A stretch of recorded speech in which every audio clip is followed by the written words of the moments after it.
Hello, everyone. Welcome back to another episode of SageMaker Fridays. Today, we'll be discussing high performance and cost effective deployment techniques that can help you maximize the return on your machine learning investments. ML engineers and data scientists, please join us for a hands-on demo showing how to use SageMaker to optimize inference workload and reduce infrastructure costs.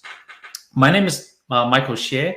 I'm a AI ML specialist solution architect. Today, I'll be working as a data scientist in the scenario. And we also have Shelby.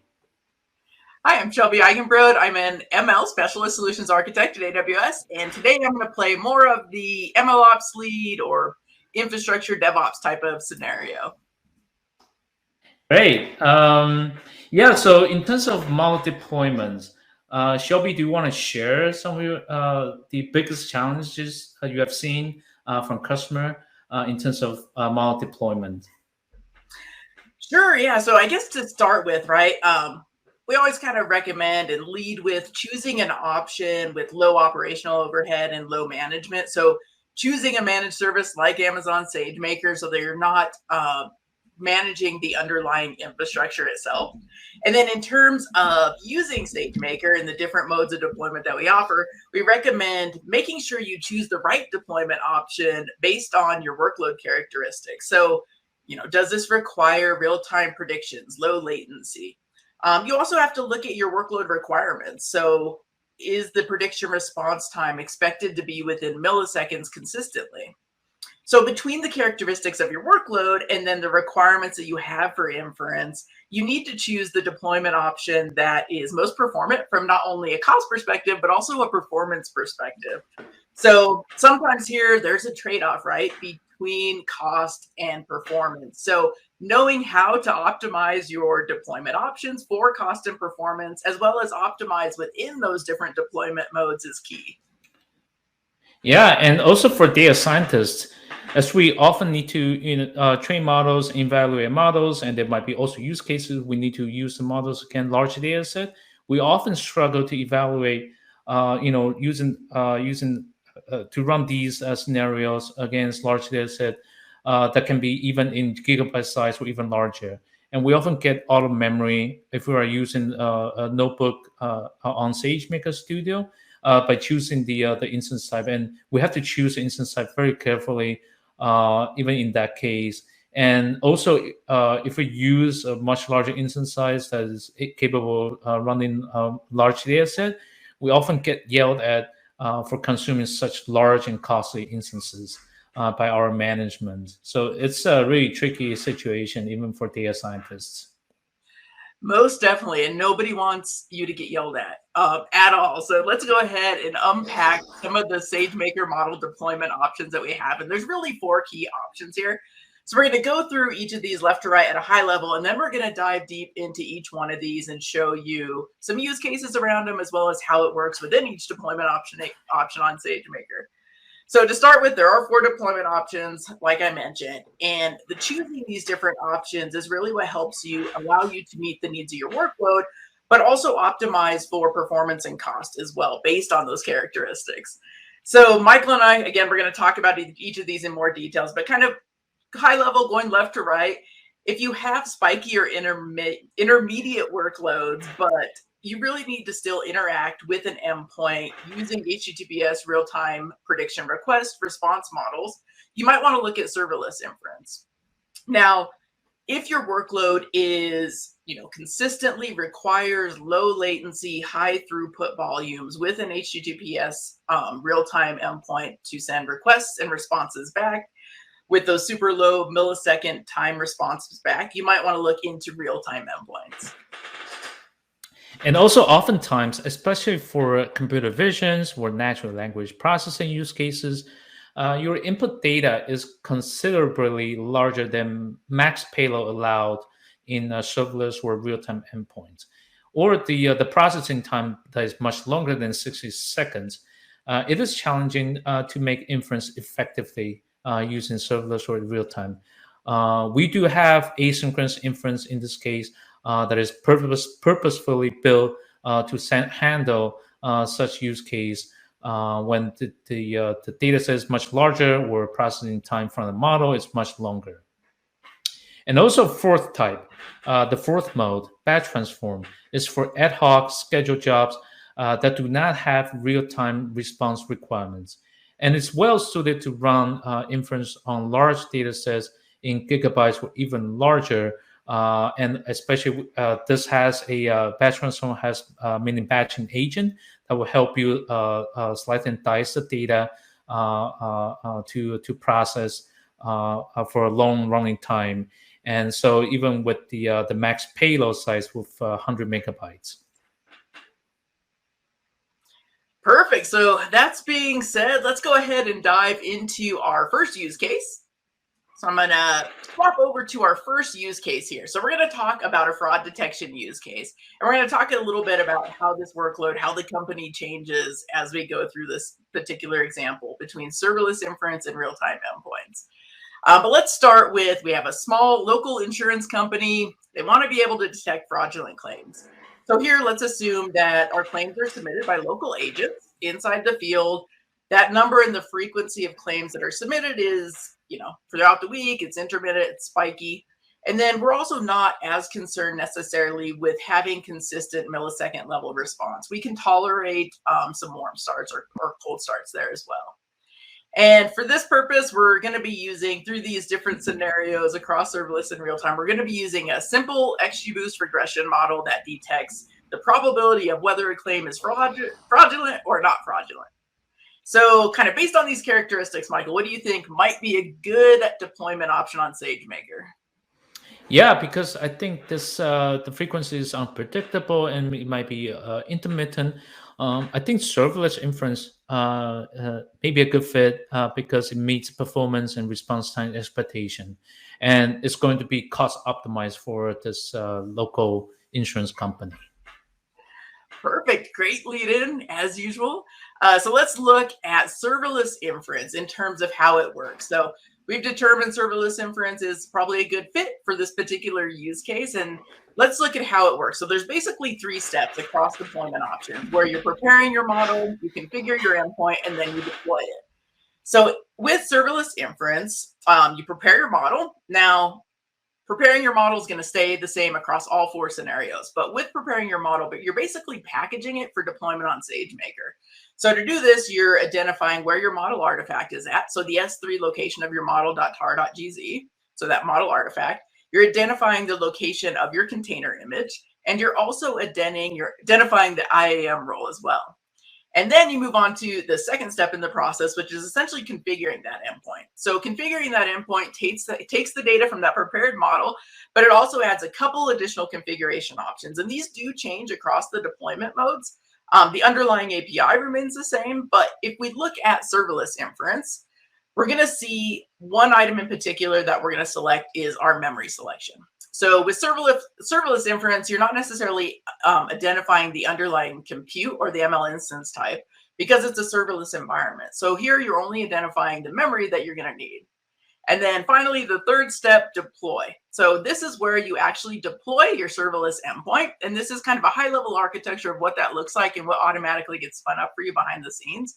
But you get returned a single endpoint with a serverless environment behind it, which is used to host your models for prediction, request, response, and it has that built-in fault tolerance and auto-scaling automatically. So automatically scaling up and down to meet the needs of your workload without any servers to manage. So yeah, that's really cool. I can't wait to see some codes that show these steps in action. Yeah, definitely. Let's take a look.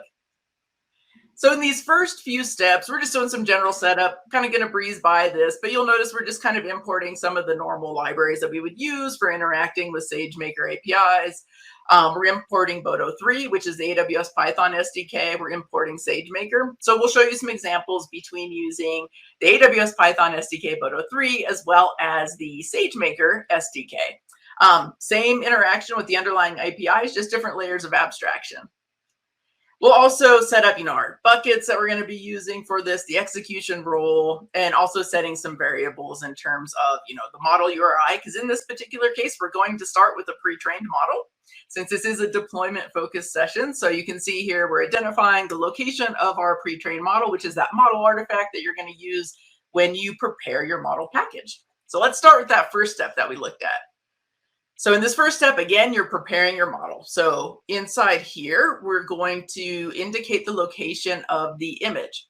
In this case, the training image, the inference image are the same because we're using a built-in framework of XGBoost. But it is possible you'd have a different training image and inference image. So here we're identifying the training image. We're also identifying the model URI, and this is that S3 location of the model artifact. So we're sending these as input, right? We're preparing those configurations to create that package model artifact for deployment. So we create the model name. We've run a lot of these cells in advance, right, to avoid delays.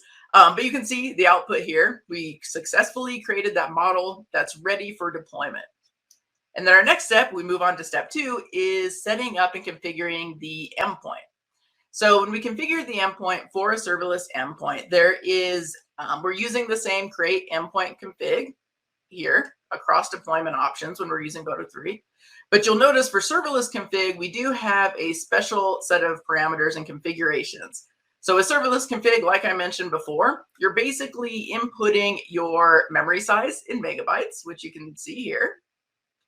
And this is the memory that will be used and available to your serverless endpoints. And then this is the max concurrency as well.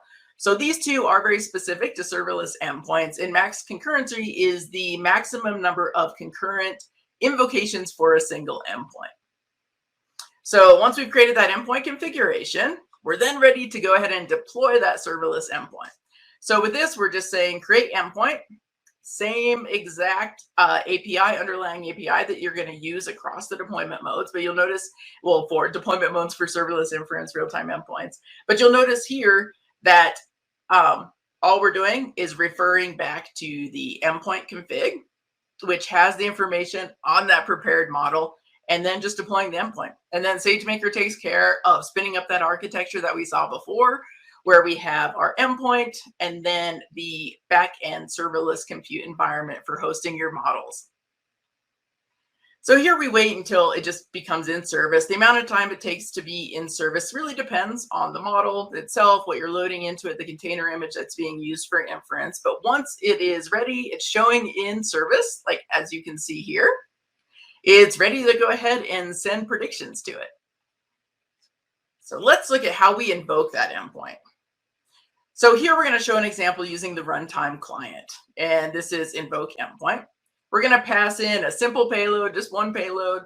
So this is just an example payload. This is representative of features that are within the claim that we're sending in for inference to get that prediction response back with. So we point to the endpoint name, we point to the payload, what content type it is, and then essentially we get a return back. And the return in this case is that probability that we talked about, that that particular payload represents a fraudulent claim. And in terms of the patterns in invoking the endpoint, we're showing this through a notebook instance, but Michael, how many times do you see in production where you're using a notebook to run claims against or run predictions against a real-time endpoint?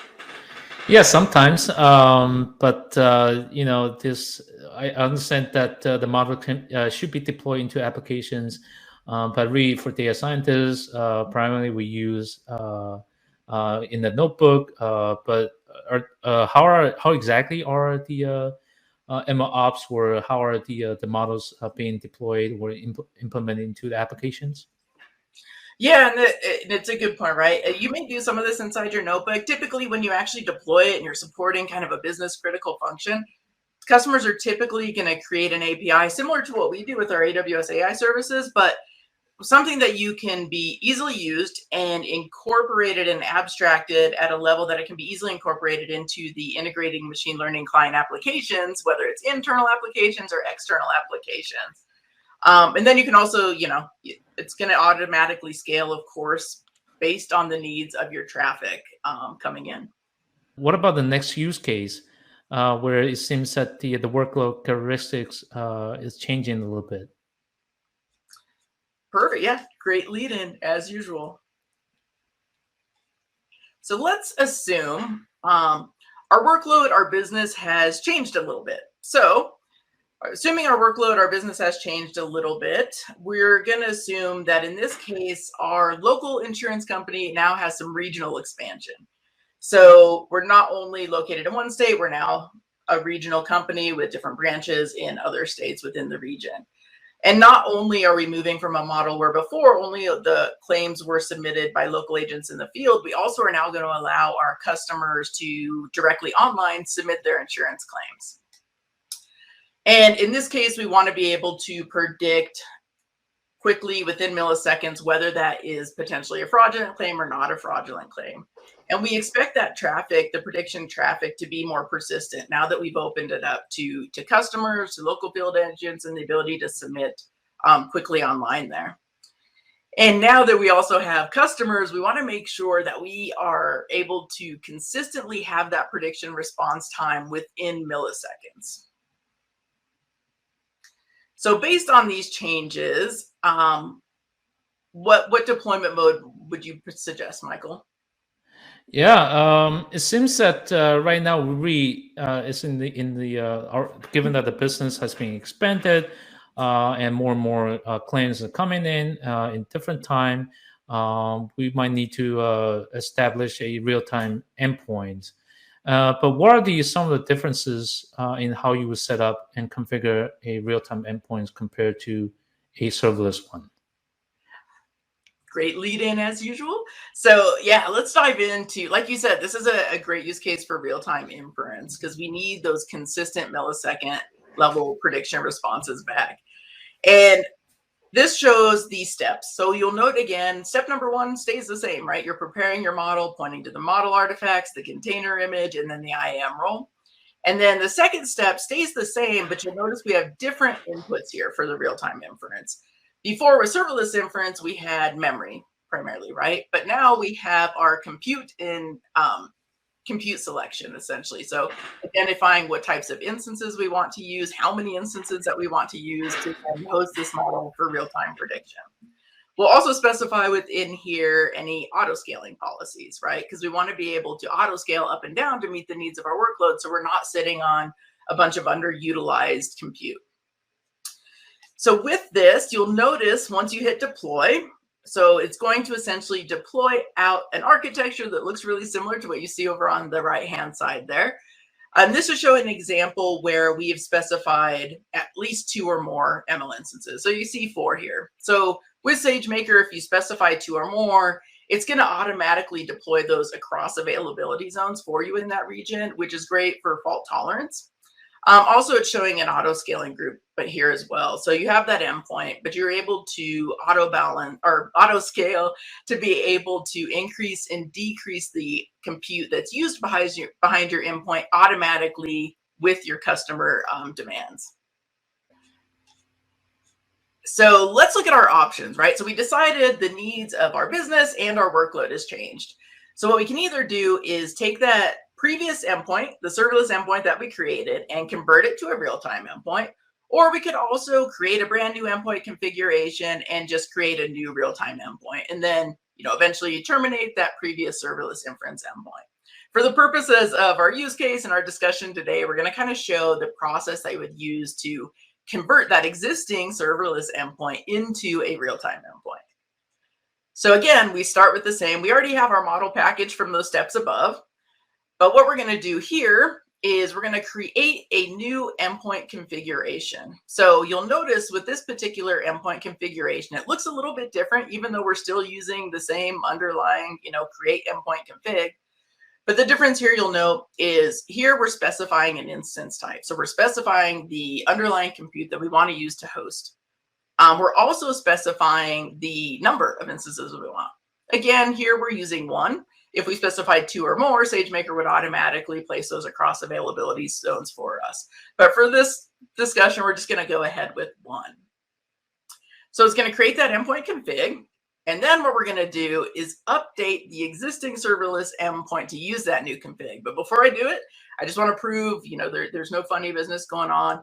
So just doing a quick describe endpoint of that existing endpoint to show that it is indeed a serverless endpoint. You can tell by the serverless config that you see here. That does not exist for real-time endpoints. You can also look in different dashboards and view the types as well. So it's a serverless endpoint. So what we're going to do is update that endpoint to a real-time endpoint with a simple update endpoint, where we're pointing to the existing endpoint name and then the new endpoint config that we want to use.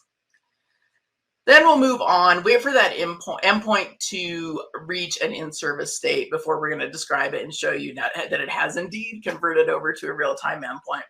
One thing to note, while it is updating, you can still send traffic to it. It's just we want to wait until it's in service to kind of show that it is indeed using that new endpoint config. So once it's in service, as you can see here, you'll notice we no longer have those serverless config parameters around it when we describe that particular endpoint. Instead, we'll see information about the compute that is being used to host it. So similar, again, to serverless endpoints, you'll notice the exact same way to invoke the endpoint remains the same. You don't really have to change that code that's interacting with your model. You're issuing the exact same invoke, getting that payload request back. That's great. It seems very simple that we'll be able to convert from a serverless endpoint to a real-time endpoint. I do have a question though. With the real-time endpoint, you showed us where you were specifying the compute number of instances that you want to use for an endpoint. In the past, though, I found that the decision on what instance to choose and how many to use is really important, not only in terms of the right sizing for the compute, for the cost, but also for the performance, right? So I know there are optimization I can make as a data scientist in terms of model performance, in terms of ML framework, serving stack, as well as considering the trade-off in decoupling the models or aggregating multiple models within a use case. But SageMaker offers more than 70 different ML instance types. So what are some of the general ideas, tips and tricks to right size the instance for an endpoint? Great question. And it is a common challenge, right? And it takes a lot of iterations to get it right typically, but we do have some tips and techniques to help you and some things to keep in mind. So a key one you already kind of mentioned was right sizing your instance so that you're not over provisioning your compute, but also making sure that you're still using the right level of compute to meet your performance objectives for that model as well.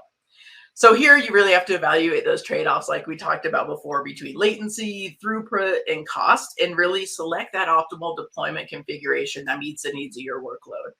And we have some general tips and guidance that we typically recommend when customers are working on optimizing and right-sizing the compute options that they choose for their real-time endpoints, as well as any SageMaker option where you're actually specifying the underlying compute. So let's first take a look at one item, which is different metrics that are emitted automatically by SageMaker.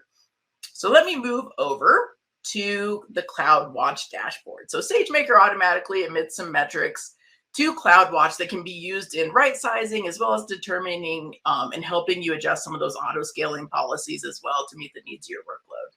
So if we kind of look at this quick dashboard, so this dashboard is created for that real-time endpoint that we just converted our serverless endpoint into. And there's a couple of key metrics within here to look at when you're looking at how your current endpoint is performing on the compute that you've selected for it. So first we have model latency. So you'll see model latency here.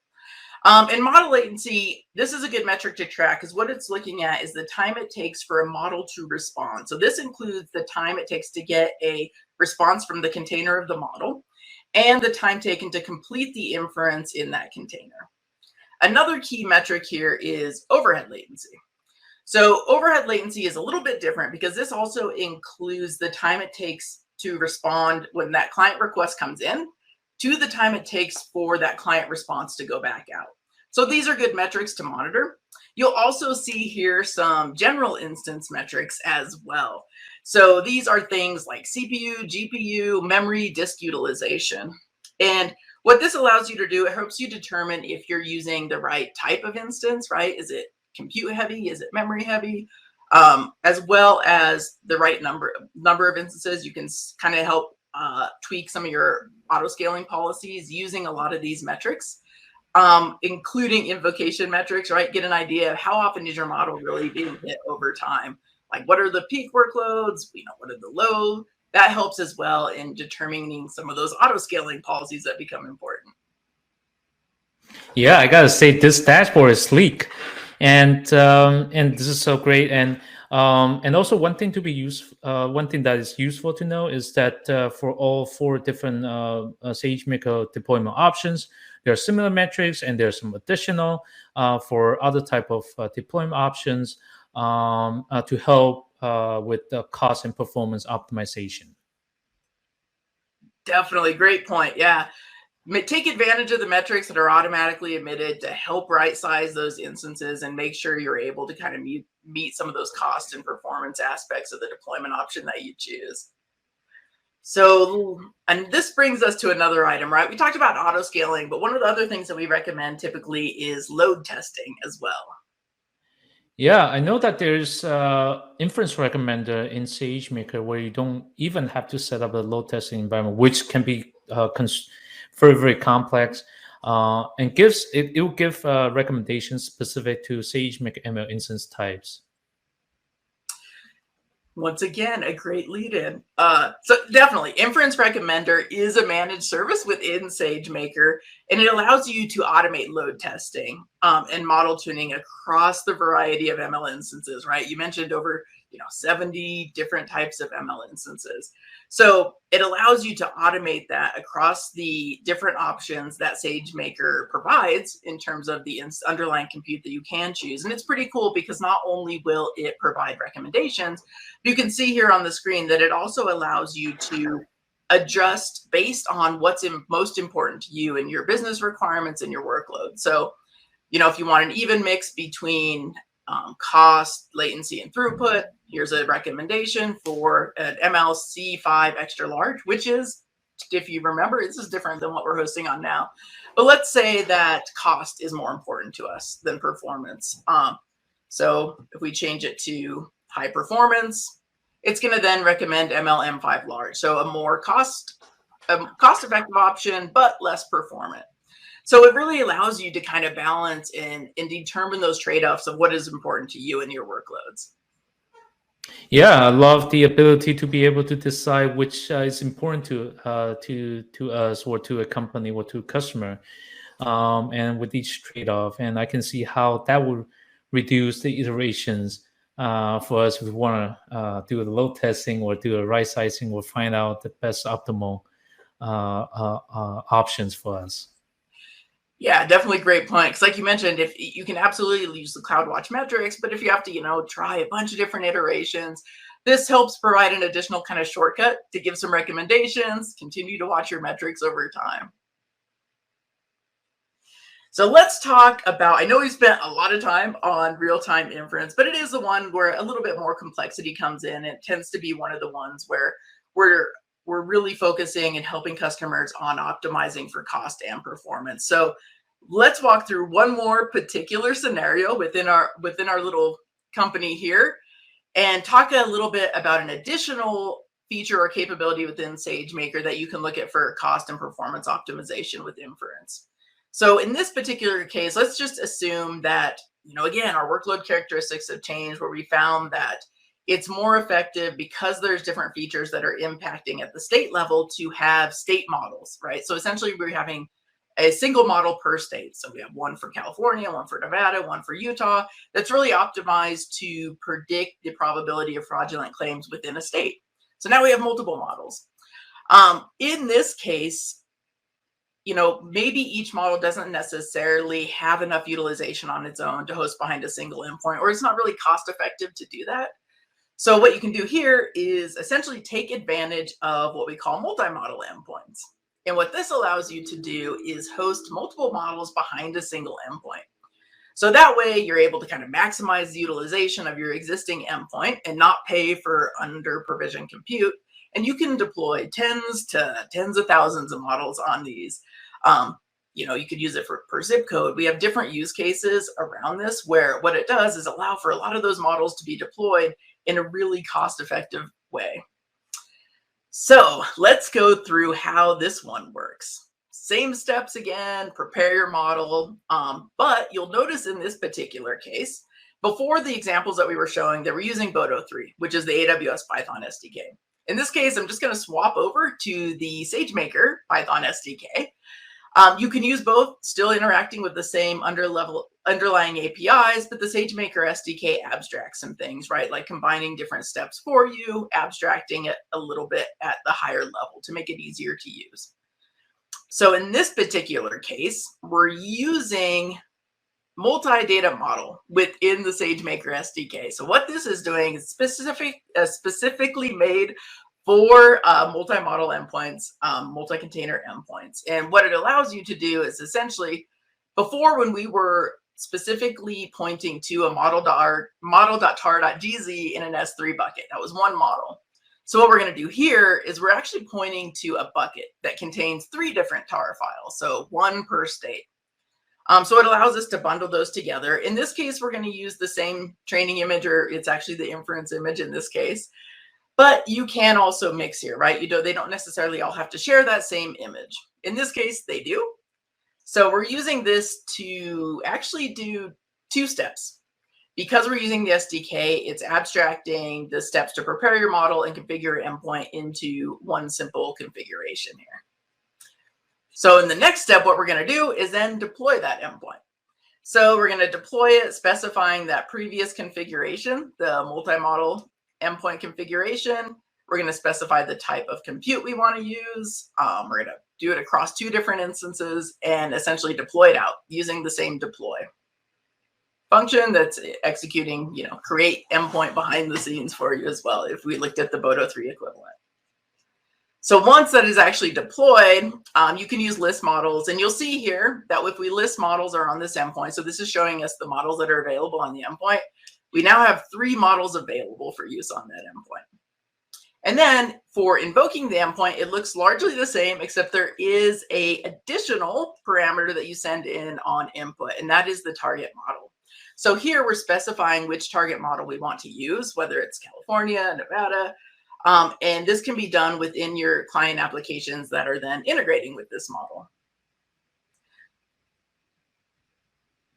Yeah, this is a great options, and it allows you to group models together. And I can imagine that a state with more population, such as California, will have more traffic, and compared to the claims from another states that's less populous, with less claims to come into the endpoints for predictions. So now they're being grouped together. So all states, even the less popular states, can use the same instance as the ones that majority being used, which is California. And this seems like going to be a great cost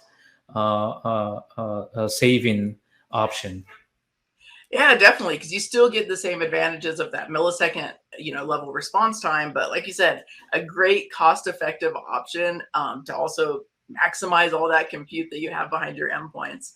And there's a lot of options out there. We covered multi-model endpoint. There's, multi-model, multi-container endpoints like we talked about. But those are some additional ways taking advantage of deployment options within each of these deployment modes for additional cost and performance optimizations. So, Michael, what are the use cases that you'd like to share? We went over serverless, we went over real time. So what ones do you want to share with us? Yeah, I prepared 2 example use cases. We can first discuss how a wildlife conservation startup would serve their computer vision object tracking models to track rare but beautiful animals. And then we'll discuss how a medical center researchers in the medical center would evaluate breast cancer prognosis models on large data sets using hosting options on Amazon SageMaker. All right, so this is the first use case. Imagine that there's a wildlife conservation startup that they are building out the capability to apply machine learning to help their field specialists to be more efficient and to find out where the animals and track the animals when they're capturing videos in the field. And those videos are typically of 100 megabytes size each and uploaded by the field specialists from their mobile devices. And these uploads are done during the work hours, and because these specialists they don't work after hours, and so there'll be no traffic or predictions during the night. And field specialists need the process video back near real time for further analysis on the field, so that they can proceed to their next tasks. And here's an example of the video that's captured by the field specialist. And there are some ducks and some geese and swans in the lake, and they're capturing these. And what's this use case really is describing how a typical computer vision use case is like. And so we're going to apply a machine learning model, which is called a Mascar CNN with the ResNet 50 backbone to help detect the location and the type of animal within a video. And here we're just loading a pre-trained PyTorch model from Torch Vision, and also we'll be applying the models onto some of the example images, and we'll show you what it's looking like. And essentially we're applying object detection models using Mascar CNN on these videos or images. And so with this with this model, we're ready to package it and to decide how to host it in the cloud. So we can package the code along with the inference script into a package tart.gz and ready to host. So what are the options we can use? So in this case, Michael, why wouldn't like serverless inference or real-time endpoints be an option? Yeah, they can be great. They can be They can be definitely working for some of the images or smaller videos. As we can see here, I can just walk you through deploying this model, which is based on PyTorch into a real-time endpoint, like we did before, creating model, putting the model TorchEZ into a model artifact into this API, and specifying what type of container, IAM policy, IAM role for, and the model for artifact. And we can host it by next step, creating an endpoint configuration, choosing the GPU instance G4 DNX which is perfect for inference workload. Once we host this, and we can quickly run an endpoint to make inference to an image, which is much smaller size, and we can see that it actually returns results. But what about a video of 69 megabytes that I previously just show what that looks like?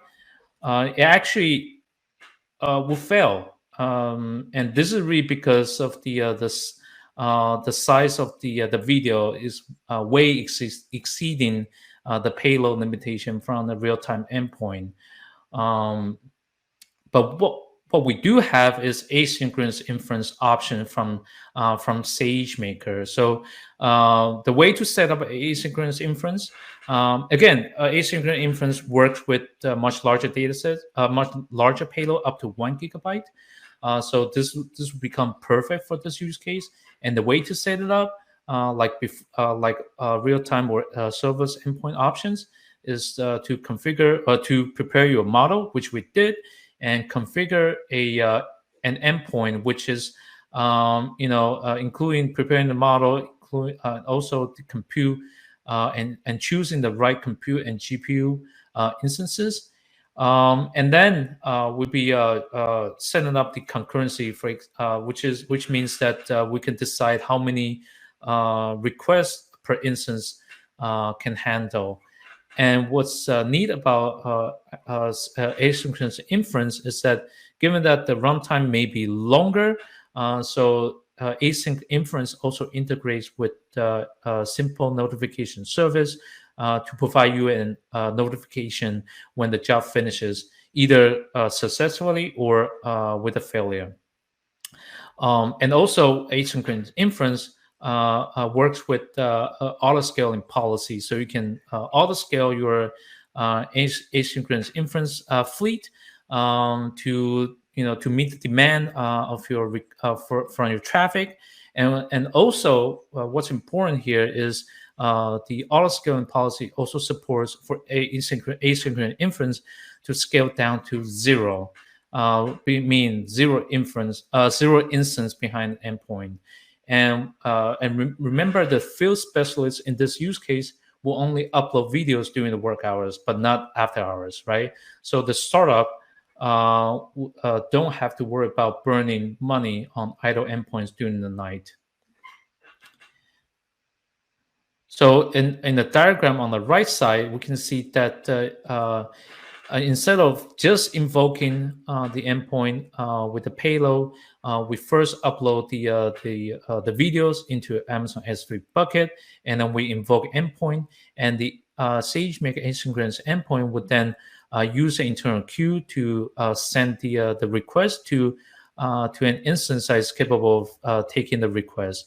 And once the processing work, the inference is finished, optionally, if the SNS is set up, asynchronous inference will send a notification to you either through emails or through phone, through SMS to notify, hey, your asynchronous inference job has completed. Please go back and check your results in Amazon S3. And here's sorry, go ahead. Now, I was going to say, this is a great option for a lot of those NLP and computer vision use cases that have those large payloads. So third endpoint option, great option for those large payloads. Yeah.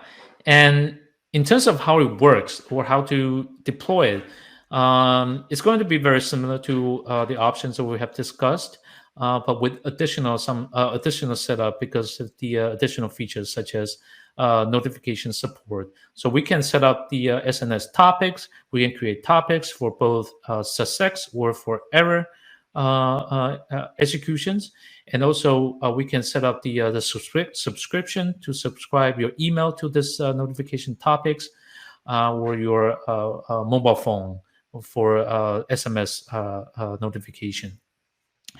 And like I said, create model, create endpoint configurations are very similar, and you specify the model artifact. You specify the instance type again because this is a computer vision model. We like to optimize it with using a GPU G4D and XLarge instance.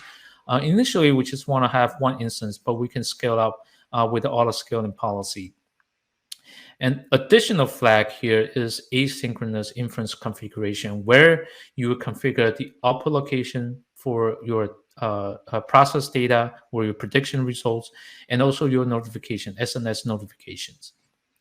And additionally, client configurations is where you will specify how many maximum concurrent invocation per instance you can have behind your endpoints. And here we're setting just 2, meaning that at the same time, there will be 2, each instance can run 2 requests, and you can optimize it based on your workload, based on your model response, and also your data size. And proceeding is to create an endpoint like all the all the great work that Shelby has showed. And then we'll once the endpoint is ready in service, we can upload a video, which is the 69 megabytes video of ducks and geese and swans into S3, and we can find out where it is and send this location as part of the invocation using the runtime client, SageMaker runtime client, with an API called invoke endpoint async. So note that this is a little bit different from the prior two options, which is invoke endpoint. Here we invoke endpoint async, specifying the input data location, which is this location, and then we can get the response back in seconds. And while we're waiting for the output, just want to summarize that with the asynchronous inference, we can really work with much larger data. In this case, 69 megabytes of videos, and be able to get the response, which is the object detection, the bounding boxes, and the data and the object type within the image. And also, it would scale down to zero. The endpoint could scale down to zero for this for a wildlife conservative startup, for field specialists when they're not uploading videos during the night. You are not paying extra time for the instance. So moving on, the next use case that I'm going to share is a hospital or medical center. They want to be able to predict patient outcomes and adjust the treatment plans for the patients based on the machine learning model predictions. And this breast cancer prognosis use case, the characteristics being the patient data is curated and stored in Amazon S3 by the data engineer for researchers to evaluate the candidate models against. These researchers, they build tons of different models. They want to be able to tell which model is best so that they can deploy in productions. And they will be using this historical data to evaluate.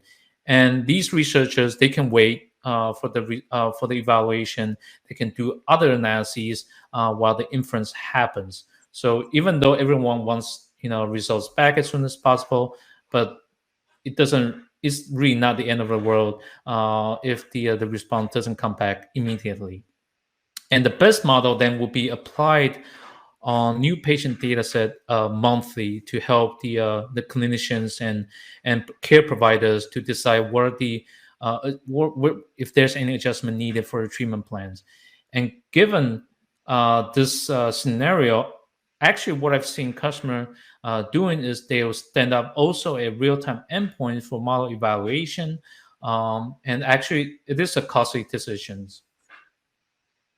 Yeah, that's a great point, right? Because like you mentioned, first of all, the real-time endpoint limits is a 6 megabyte payload. So you can only send so much data to those endpoints. And, imagine if you have 5 gigabytes worth of data.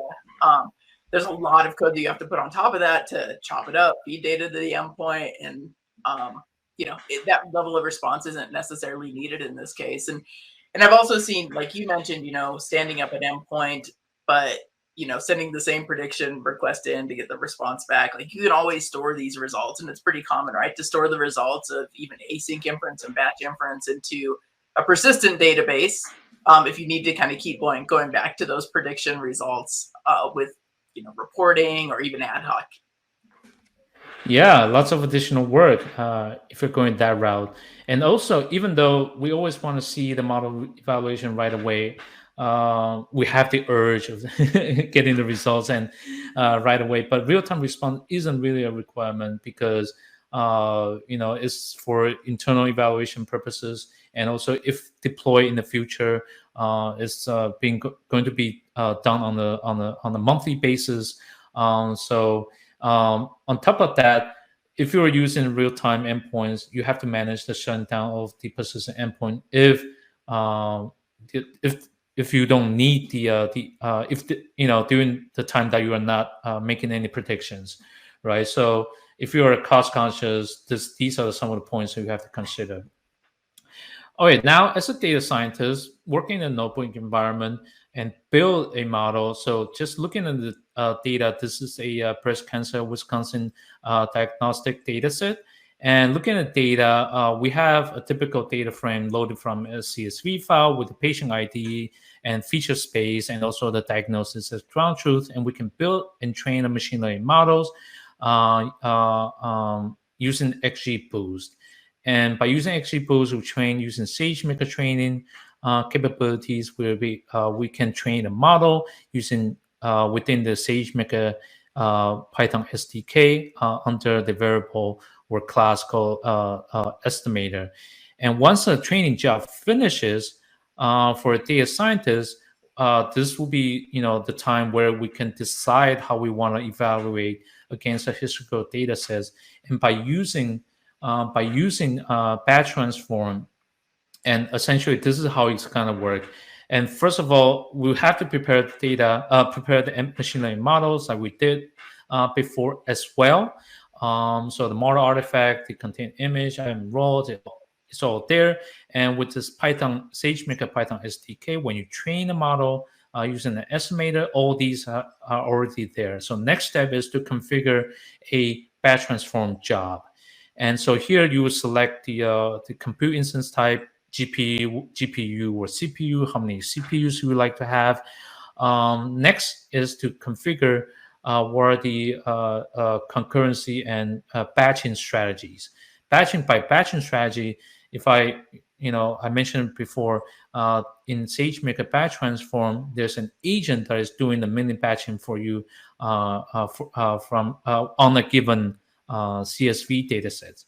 By that, what I mean is really that this agent will split the CSV into a smaller chunk that is allowed into the serving stack, and so that you can continuously splitting and feeding this little batch of the data into your model, so not to overwhelm the model with the entire data sets all at once, right? So the batching strategy and then concurrency will help you handle that, and it's fully managed. So you just have to specify on the argument.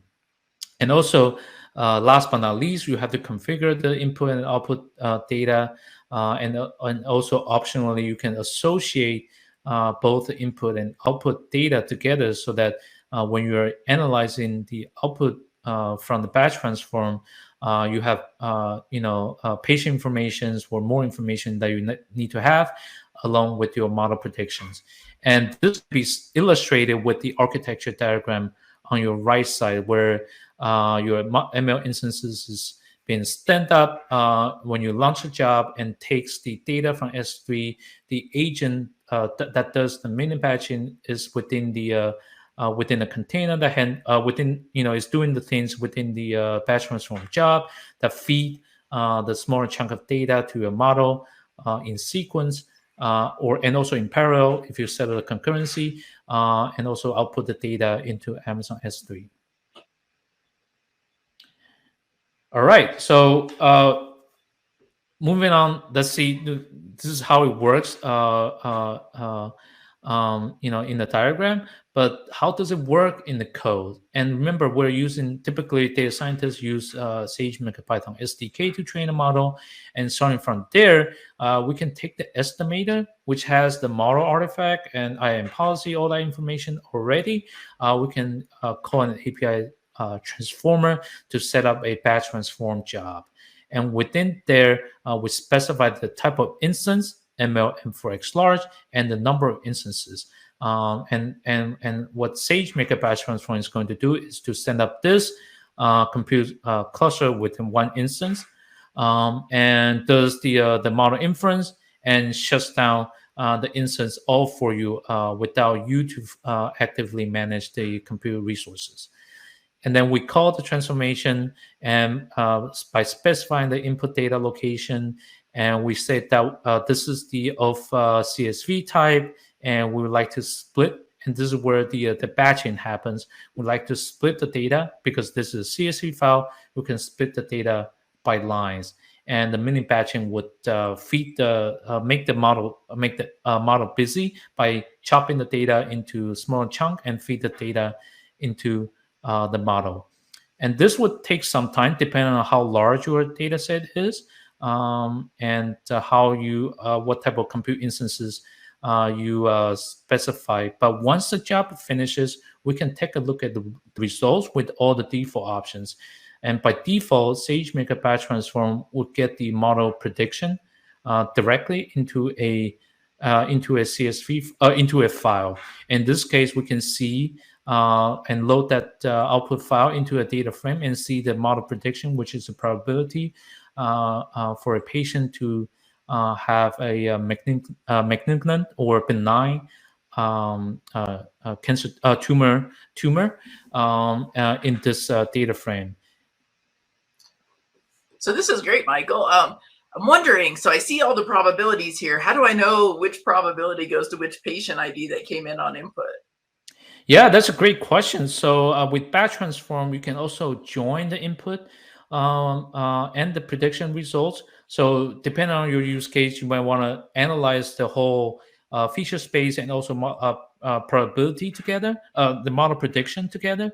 And so you can specify the join source within the transform to say that I want to join the input and the output together, and also by assembling by lines.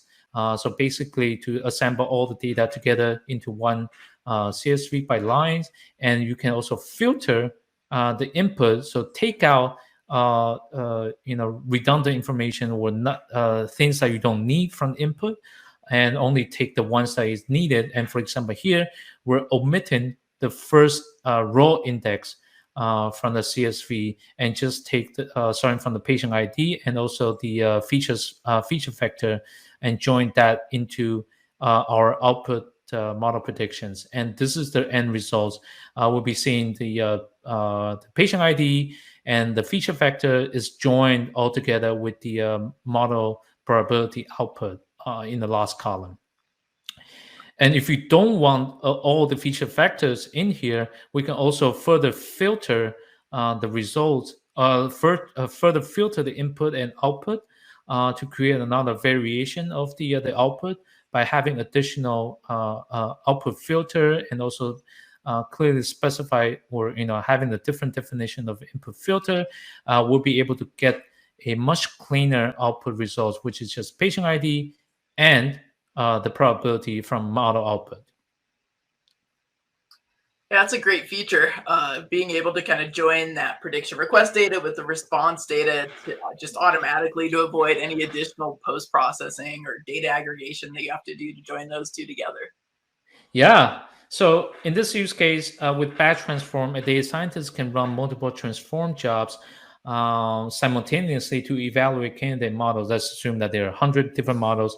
We can run the transform job, or submit transform job simultaneously to evaluate against a large data set, and not limited by the capacity behind this notebook. And also, they can set up monthly inference job with batch transform without worrying about instance management and idle endpoints if they were using real-time endpoints. Great. So that's a wrap. So we have shared with you 4 different hosting model deployment options from SageMaker, and also would like to share with you some of the resources that's been mentioned during our conversation demo. Some of the blog posts, documentations, and CloudWatch dashboard examples, and also the notebook examples that Shelby and I have demonstrated can be accessible from these QR codes. Perfect. Thank you, Michael. As always, it was fun to do this session with you, and I hope everyone was able to take away a few tips and techniques to help you optimize the performance of your inference workloads on SageMaker, not only from a cost perspective, but also from a performance perspective. And thank you all so much again for joining us today, and reach out anytime. Until next time, see you. Bye-bye.